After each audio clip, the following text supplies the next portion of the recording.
Oke, bismillahirrahmanirrahim. Assalamualaikum warahmatullahi wabarakatuh. Alhamdulillahirrahmanirrahim. Kita bertemu kembali untuk teori farmakognosi. Pertemuan kita kelima hari ini. Kita akan membahas tentang apa saja sih metabolit primer dan metabolit sekunder. Nah, setelah kita yang pertama mengetahui cara tata nama simplicia, kemudian cara pengolahan simplicia, cara pengolahan ekstrak, kemudian pemeriksaan mutu simplicia, kita akan mengetahui tujuan ekstraksi. Kemarin sudah dibahas ya, bahwa untuk mengetahui kandungan dari tanaman yang akan kita ekstrak tadi, kita ingin mengetahui kandungannya apa sih. Nah, kandungannya itu bisa berupa metabolit primer dan sekunder. Nah, jadi pokok bahasan pada metabolit primer dan sekunder ini kita akan membahas yang pertama adalah pengertian metabolit, kemudian jenis-jenis metabolit, kemudian perbedaan antara metabolit primer dan sekunder, serta mekanisme terjadinya metabolit primer dan sekunder. Nah, kita bahas yang pertama, pengertian dari metabolit.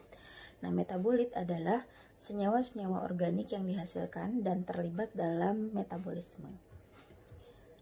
Nah, jenis metabolit itu ada dua, yaitu metabolit primer dan metabolit sekunder. Nah, sebelum kita membahas apa itu metabolit primer, apa itu metabolit sekunder, kita membahas tentang terjadinya atau biosintesis terjadinya metabolit primer dan sekunder. Nah, ini merupakan skema ya dari terjadinya dari metabolit primer maupun sekunder. Jadi jalur biosintesis itu ada 4 jalur. Jadi ya, biosintesis dari metabolit primer dan sekunder itu ada 4 jalur. Yang pertama adalah adanya fotosintesis atau gluconeogenesis yang membentuk monosakarida sehingga menghasilkan polisakarida. Contohnya selulosa, kitin, glikogen, dan lain-lain. Kemudian ada jalur asetat yang menghasilkan asam lemak dan poliketida. Kemudian ada jalur skimat yang menghasilkan asam amino aromatik dan fenilpropanoid. Nah, kemudian ada jalur mevalonat dan jalur metil etritritol fosfat yang membentuk terpenoid dan steroid asam amino sehingga menghasilkan alkaloid. Nah, biosintesis ini terjadi karena untuk menghasilkan senyawa-senyawa esensial dan dasar seleksi reaksi kehidupan, misalnya suatu gula atau karbohidrat yang menghasilkan energi, serta asam amino untuk membentuk jaringan dan biokatalis, dan asam lemak untuk membentuk dinding sel dan cadangan energi. Jadi tanpa metabolit primer, dasar-dasar hayati tidak akan ada, dan metabolit sekunder juga tidak bisa diproduksi. Jadi awal mulanya adalah metabolit sekunder primer baru menjadi metabolit sekunder. Nah, di mana suatu proses yang kompleks dari reaksi-reaksi yang dikatalisis oleh enzim yang bermula dari pengikatan karbon dioksida dalam proses fotosintesis sampai ke senyawa-senyawa yang beragam yang disebut metabolit primer, misalnya asam amino, asetil koenzim A, asam mevalonat, gula, dan nukleotida. Kemudian adanya senyawa koenzim adenosin trifosfat atau ATP yang memiliki fungsi yang sangat penting bagi seluruh kehidupan di dalam proses metabolisme, yang fungsinya sebagai penghantar energi. Nah, proses reaksi yang terjadi meliputi metabolisme primer dan metabolisme sekunder. Jika diilustrasikan bahwa metabolisme primer merupakan jalan utama dari proses metabolisme, sedangkan metabolisme sekunder merupakan terminal-terminal pada cabang-cabang jalan utama tersebut. Nah, di mana polisakarida, protein, lemak, dan asam nukleat merupakan penyusun utama dari makhluk hidup. Karena itu disebut metabolit primer. Nah, di mana keseluruhan proses sintesis dan perombakan zat-zat ini yang dilakukan oleh organisme untuk kelangsungan hidupnya disebut proses-proses metabolisme primer. Nah, itu merupakan biosintesis adanya metabolit primer maupun sekunder, atau mekanisme terjadinya metabolit primer dan sekunder. Nah, selanjutnya kita membahas Yang pertama adalah metabolit primer. Nah, apa sih metabolit primer itu gitu ya? Metabolit primer adalah suatu metabolit atau molekul yang merupakan produk akhir atau produk antara dalam proses metabolisme makhluk hidup. Nah, beberapa contoh metabolit primer antara lain ada protein, karbohidrat maupun lemak. Nah, jadi metabolit primer itu terdiri dari 3, yaitu protein, karbohidrat, dan lemak. Nah, protein adalah senyawa organik kompleks berbobot molekul tinggi yang merupakan polimer dari monomer-monomer asam amino yang dihubungkan satu sama lain dengan ikatan peptida. Nah, molekul protein mengandung karbon, hidrogen, oksigen, nitrogen, dan kadangkala sulfur serta fosfor, di mana protein berperan penting dalam struktur dan fungsi semua sel makhluk hidup dan virus. Nah, yang kedua adalah karbohidrat. Karbohidrat merupakan kelompok makromolekul yang tersusun atas atom C, H, dan O. Nah, kelompok ini sering disebut juga gula-gula hidrokarbon. Nah, berdasarkan jumlah monomer penyusunnya, karbohidrat terbagi atas 3, yaitu monosakarida yang tersusun atas 1 monomer, kemudian disakarida yang tersusun atas 2 monomer, dan oligosakarida yang tersusun atas 3-10 monomer, dan polisakarida yang tersusun atas lebih dari 10 monomer. Nah, di mana karbohidrat bagi tumbuhan memiliki fungsi sebagai materi pembangun atau misalnya selulosa pada tumbuhan. Nah, selanjutnya lemak. Lemak merupakan golongan senyawa metabolit primer yang bersifat hidrofobik. Nah, senyawa ini dapat dibagi menjadi beberapa kelompok, yaitu antara lain lemak yang tersusun atas asam lemak dan gliserol. Nah, kemudian sterol yang merupakan penyusun membran sel makhluk hidup, dan kolesterol. Nah, di mana fungsi dari metabolit primer bagi tumbuhan, yaitu yang pertama diperlukan untuk memenuhi kebutuhan dasar hidup bagi tumbuhan, kemudian untuk pertumbuhan atau perkembangan bagi tumbuhan tersebut, serta sebagai cadangan makanan. Nah, jadi fungsi dari metabolit primer itu tadi adalah diperlukan untuk memenuhi sebagai kebutuhan dasar bagi tumbuhan tersebut, kemudian untuk pertumbuhan atau perkembangan bagi tumbuhan tersebut serta sebagai cadangan makanan dari tumbuhan tersebut. Nah, kemudian selanjutnya metabolit sekunder. Nah, metabolit sekunder merupakan senyawa metabolit yang tidak esensial bagi pertumbuhan, perkembangan, atau reproduksi organisme. Nah, metabolit sekunder merupakan senyawa yang tidak langsung digunakan untuk pertumbuhan, perkembangan, atau reproduksi organisme pada kondisi normal. Kemudian senyawa yang dihasilkan melalui jalur biosintesis khusus dan tidak seperti metabolit primer, di mana metabolit sekunder ini tidak mengakibatkan kematian langsung, melainkan dalam jangka panjang terjadi penurunan nilai ketahanan organisme, kesuburan, atau estetika, atau mungkin tidak ada perubahan yang signifikan sama sekali. Nah, jadi bedanya antara metabolit primer dan sekunder, metabolit primer itu untuk kelangsungan hidup dari tumbuhan tersebut, tetapi primer tadi untuk kelangsungan hidup tumbuhan, tetapi metabolit sekunder itu adalah untuk pertahanan atau ketahanan dari tumbuhan tersebut, atau biasanya untuk melindungi diri dari serangan-serangan serangga seperti itu ya. Nah, fungsi dari metabolit sekunder ini yang pertama, proteksi terhadap serangan mikroba, proteksi terhadap serangan atau gangguan herbivora, proteksi terhadap gangguan lingkungan, kemudian agen alelopati, menghambat pertumbuhan tanaman di sekitarnya sebagai kompetisi, dan menarik serangga, polinator, dan hewan herbivora untuk membantu penyebaran biji seperti pigmen, minyak wangi, dan biji seringkali terlindungi oleh adanya toksin. Nah, ini merupakan klasifikasi dari senyawa metabolit sekunder. Nah, jadi yang ingin kita ketahui, tujuan dari kita membuat simplisia, kemudian membuat ekstrak, nah itu tujuannya untuk mengetahui adanya metabolit sekunder yang terkandung dari tumbuhan atau tanaman tersebut ya. Nah, klasifikasi dari metabolit sekunder ini terdiri dari 3. Yang pertama adalah terpenoid, fenolik, maupun senyawa yang mengandung nitrogen. Nah, Atau bahasa pertama yaitu terpenoid. Terpenoid merupakan sebagian besar senyawa di mana sebagian besar senyawa terpenoid itu mengandung karbon dan hidrogen serta disintesis melalui jalur metabolisme atau asam mevalonat.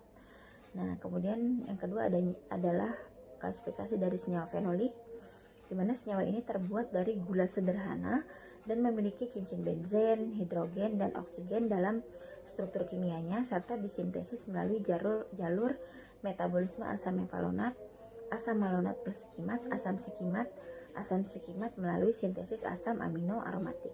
Nah, jadi untuk jalur-jalur metabolisme ini bisa kalian cari ya di search di Google, itu ada skema serta penjelasannya untuk masing-masing jalur metabolisme tersebut.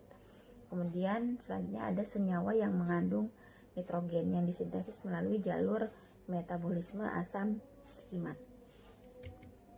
Nah, contoh-contoh dari klasifikasi tadi yang terpenoid yang pertama itu antara lain senyawanya ada monoterpen, sesquiterpen, diterpen, triterpen, polimer terpen, dan lain-lain. Kemudian ada senyawa fenolik antara lain asam fenolat, kumarin, lignin, ya, flavonoid, tanin, antosianin, asam salsilat.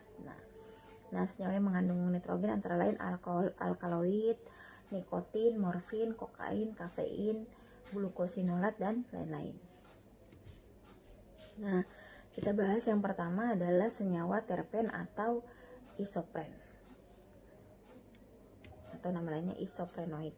Nah, turunan polimer isopren adalah keluarga besar dari substansi-substansi yang memiliki sedikit keasaman fungsional dan struktural, yaitu antara lain steroid,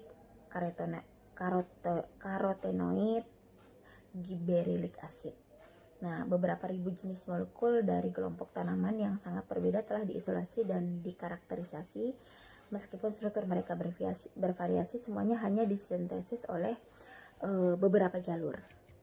Nah, ini merupakan klasifikasi dari senyawa terpen ya. Nah, dengan formula umumnya adalah C5H8N. Nah, di sini untuk N1 ya. N1 itu hemiterpen. Nah, ini merupakan contoh-contohnya. Kemudian N2 itu monoterpen, N3 sesquiterpen, N lebih dari 4 itu politerpen, atau biasanya karoten ya, biasanya karotenoid adalah politerpen dengan C40. Nah, jadi unit dasar suatu terpen adalah isopren. Ya, isopren. Nah, formula umumnya C5H8N. Jadi tergantung nilai N-nya. N1 tadi hemiterpen, N2 monoterpen, N3 sesquiterpen, N lebih dari 4 itu politerpen. Nah, sementara terpen yang cukup universal itu memiliki lebih dari 5 unit isopren, tetapi untuk kelompok tanaman tertentu ada yang hanya mensintesis terpensaid sederhana, misalnya sesquiterpen yang umum dijumpai pada lumut ya, tapi juga terjadi pada tumbuhan tingkat tinggi. Nah, mereka dapat ditemukan pada Magnoliales tapi tidak pada Ranunculales. Nah, ini bisa dicari ya contoh klasifikasi atau jenis ini ya. Nah, contoh ini menunjukkan mengapa kehadiran produk sekunder tanaman tertentu telah terbukti menjadi fitur taksonomi berguna. Hal yang sama juga berlaku untuk monoterpen, contohnya senyawa iridoid atau iridians. Salah satu diterpen adalah contohnya gliberelin. Nah, steroid pada triterpen atau triterpenoid. Nah, yang pertama triterpen. Contohnya triterpen adalah di sini ada rumus bangun dari triterpen ya. Yang di atas itu monoterpen, yang bawah adalah dari sumber dari steroid. Nah, triterpen adalah kelompok molekul-molekul yang mengandung atom C30 dan dihasilkan melalui polimerisasi 6 unit isopren meskipun sejumlah derivatif. Nah, beberapa di antara kelompok ini memiliki atom C lebih, tetapi kebanyakan kurang. Kemudian molekul-molekul steroid terdiri dari 4 cincin yang ditandai dengan ABCD ini ya. 4 cincin yang memiliki sejumlah residu tambahan R merupakan hal penting apakah kedua di antaranya berada dalam suatu cis, yaitu pada sisi yang sama dari sistem siklik atau transposisi atau di situs berlawanan. Nah, biasanya stereois ini banyak ditemukan pada gimnospermae dan dalam angiospermae atau angiosperms. Nah, steroid tumbuhan berasal dari triterpenoid sikloartenol. Setelah triterpenoid ini mengalami serentetan perubahan tertentu, di mana tahap-tahap awal dari biosintesa steroid adalah sama bagi semua steroid alam, yaitu pengubahan asam asetat melalui asam mevalonat dan squalene menjadi lanosterol dan sikloartenol. Nah, contoh steroid tumbuhan yaitu stigmasterol pada minyak kedelai, digitoksigen yaitu sebagai kompleks glikosida pada gugus 3 kurang lebih hidroksil dalam tumbuhan digitalis. Dalam dosis kecil digunakan untuk mengatur kegiatan jantung. Nah, biasanya tumbuhan digitalis ini untuk penyakit jantung. Kemudian ditogenin yaitu suatu saponin terdapat di alam sebagai kompleks glikosida atau glukosa, galaktosa, dan silosa pada tumbuhan digitalis. Kemudian ada karotenoid. Nah, berupa tetraterpens yang mengandung atom C40 atau C40 pada 8 unit isopren. Nah, jadi pada isopren itu ada 5 atom C gitu ya. Oke.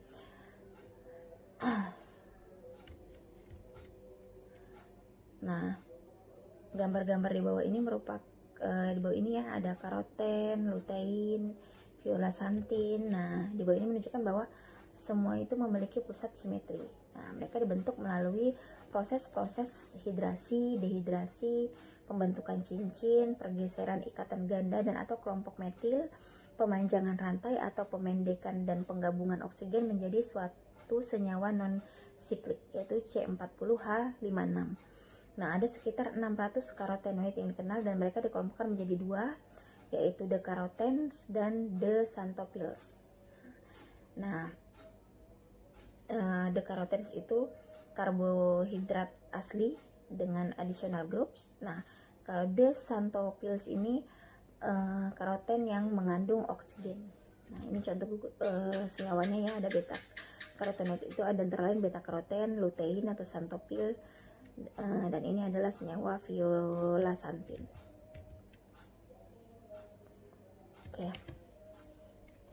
Oke, manfaat dari karotenoid itu yang pertama adalah melakukan pemainan cahaya kompleks atau dengan protein dalam fotosintesis. Nah, kemudian yang kedua, manfaat dari senyawa karotenoid ini penting dalam gizi manusia sebagai sumber vitamin A, karoten ya, misalnya dari beta karoten, dan sebagai agen atau agen pencegahan untuk kanker dan penyakit jantung, misalnya likopen. Kemudian karotenoid adalah pigmen yang bertanggung jawab untuk warna dari banyak tanaman, buah-buahan, dan bunga. Selain itu, karotenoid menambah warna makanan dan minuman, misalnya jus jeruk. Sampai itu, karotenoid adalah prekursor bahan kimia penting yang bertanggung jawab untuk rasa makanan dan aroma bunga. Nah, kemudian selanjutnya adalah senyawa fenolik. Senyawa-senyawa fenolik terdiri dari sejumlah besar molekul dengan struktur heterogen, di mana fitur umum mereka adalah kehadiran setidaknya satu sistem cincin aromatik tersubstitusi hidroksil. Nah, ini merupakan beberapa komponen fenolik yang penting pada kelas kandungan fenolik pada tanaman ya. Kalau C6 biasanya kelasnya fenol sederhana, contohnya benzoquinone.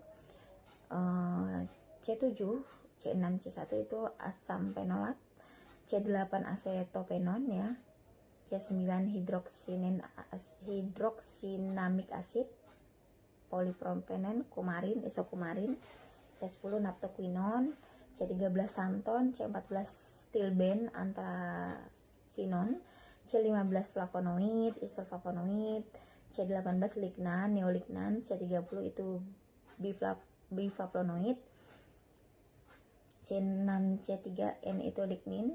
Nah, ada juga C6N itu katekolmelanin, dan ada kondensan tanin yaitu C6C3 C6N.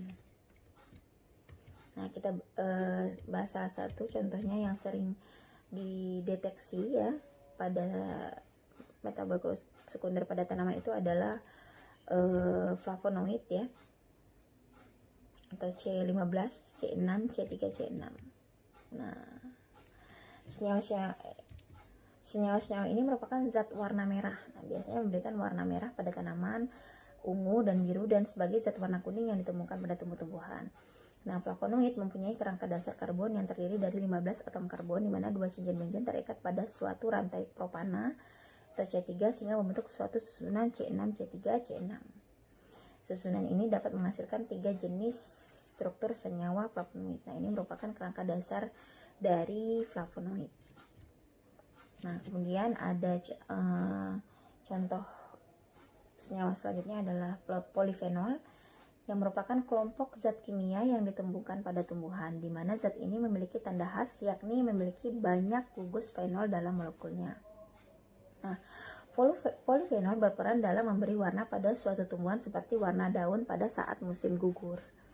Nah, pada beberapa penelitian disebutkan bahwa kelompok polifenol memiliki peran sebagai antioksidan yang baik untuk kesehatan. Nah, antioksidan polifenol dapat mengurangi resiko penyakit jantung dan pembuluh darah dan kanker. Nah, terdapat penelitian yang menyebutkan bahwa polifenol dapat mengurangi resiko penyakit Alzheimer. Nah, polifenol dapat ditemukan pada kacang-kacangan, teh hijau, teh putih, anggur merah, anggur putih, minyak zaitun dan turunannya, kemudian pada coklat hitam dan delima. Itu yang sering terkandung polifenol. Nah, kadar polifenol yang lebih tinggi dapat ditemukan pada kulit buah, contohnya seperti anggur, apel, jeruk ya. Itu kandungan polifenolnya tinggi. Nah, kemudian selanjutnya senyawa yang mengandung nitrogen, antara lain ada alkaloid, nikotin, morfin, kokain, kafein, dan glukosinolat. Nah, kita bahas yang pertama alkaloid. Alkaloid adalah kelompok senyawa metabolit sekunder yang mengandung nitrogen, di mana kebanyakan dari mereka adalah obat. Nah, hanya beberapa seperti kafein berasal dari purin atau pirimidin, sedangkan sebagian besar diproduksi dari asam amino. Kemudian turunan atau derivat ornitin, di mana ornitin adalah prekursor dari pirrolidin siklik yang terjadi pada alkaloid tembakau, atau contohnya nikotin, nornikotin, dan solanase lainnya. Nah, nikotin adalah senyawa awal berbagai alkaloid tembakau yang lain atau lebih lanjut. Selama biosintesis tropan pada saat yang sama diproduksi senyawa-senyawa intermediate untuk sintesis kokain dan hioskamin. Nah, ini merupakan contoh derivat dari penilalanin. Nah, ini contohnya adalah ephedrin, pseudoephedrin ya, ephedra alkaloid. Nah, alkaloid yang berasal dari mikroorganisme yaitu sitoklasin B dan D. Toksus alkaloidnya adalah taksin, lunaria alkaloid yaitu lunarin dan lunaridin alkaloid dari kelas Literaceae. Nah, kemudian selanjutnya senyawa yang mengandung nitrogen adalah turunan tirosin. Tirosin merupakan prekursor dari keluarga alkaloid, dengan senyawa terpenting adalah dopamin yang merupakan prekursor dari biosintesis dari berberin, papaverin, dan morfin. Nah, sintesis morfin itu 2 cincin tirosin berkondensasi dan membentuk struktur dasar dari morfina. Ini contoh kodein, ada struktur kodein. Nah, ini kodein, kemudian ada struktur morfin. Nah, selanjutnya merupakan ringkasan ya dari metabolit sekunder tadi. Yang pertama, kelas senyawa yang mengandung nitrogen. Yang pertama ada alkaloid, contoh senyawanya adalah ada nikotin, kokain, teobromin. Contoh sumbernya dari tembakau, coklat. Nah, efek dan kegunaannya biasanya alkaloid itu untuk dapat mempengaruhi neurotransmisi dan menghambat kerja enzim. Nah, kemudian terpenoid ya. terpenoid itu antara ada monoterpen, diterpen ya. Monoterpen itu contoh senyawanya adalah mentol, linalol, kemudian contoh sumbernya tumbuhan mint dan banyak tumbuhan lainnya. Efek dan kegunaan itu dapat mempengaruhi neurotransmisi, menghambat transfer ion dan anestetik ya, anestesi. Kemudian diterpen itu contoh senyawanya gosipol, contoh sumber kapas, efek dan kegunaan menghambat fosforilasi. Kemudian toksik ya. Kemudian ada triterpen, ini biasanya untuk glikosida kardiak atau jantung, contoh senyawanya digitogenin, contoh sumber digitalis atau foxglove digitalis. Nah, efek dan kegunaan stimulasi otot jantung, mempengaruhi transport ion. Kemudian ada sterol, contoh senyawa spinasterol, contoh sumbernya bayam. Nah, bayam itu banyak mengandung sterol. Nah, kegunaannya mempengaruhi kerja hormon hewan. Kemudian ada fenolik ya, jadi ada fenolik. Fenolik di sini ada asam fenolat. Nah, asam fenolat, contoh senyawa kafeat, klorogenat. Nah, ini contoh sumber, ini asam fenolat itu dari banyak tanaman ya. Kegunaannya menyebabkan kerusakan oksidatif, timbulnya warna coklat pada buah dan wine. Kemudian ada tanin, contoh senyawa galotanin, tanin terkondensasi, contoh sumbernya kacang-kacangan. Kemudian kegunaan mengikat protein, enzim, menghambat digesti, dan biasanya sebagai antioksidan. Kemudian lignin, contoh senyawanya lignin, contoh sumber dari sumber tanaman darat. Nah, kegunaannya struktur dan sebagai serat. Nah, jadi perbedaan dari metabolit primer dan sekunder dapat disimpulkan yaitu ya pertama dari distribusi. Metabolit primer itu merata dalam tiap organisme, tetapi pada sekunder itu dia tidak merata. Kemudian fungsinya metabolit primer itu universal, antara lain sumber energi dan pertumbuhan, sedangkan metabolit sekunder itu ekologis, antara lain sebagai pertahanan hidup. Kemudian struktur kimia untuk metabolit primer itu struktur kimia sedikit berbeda, tetapi metabolit sekunder itu secara struktur kimianya sangat berbeda ya. Kemudian dari hasil produksi, metabolit primer itu produk metabolit primer sama untuk semua organisme, dan metabolit sekunder produk metabolisme tergantung dari spesies. Dan dari segi fisiologis, metabolit primer itu berkaitan dengan struktur kimia, tetapi metabolit sekunder itu dia tidak berkaitan dengan struktur kimia. Nah, sekian ya untuk pembahasan dari metabolit primer dan sekunder. Jika ada pertanyaan, silakan di Google Classroom. Untuk pertemuan selanjutnya kita membahas tentang screening fitokimia ya, kaitan dari metabolit primer dan sekunder. Bagaimana cara menentukan apa sih metabolit sekunder, apa sih yang terkandung dalam simplicium maupun ekstrak. Oke, sekian saya tutup pertemuan hari ini. Saya ucapkan terima kasih. Wassalamualaikum warahmatullahi wabarakatuh.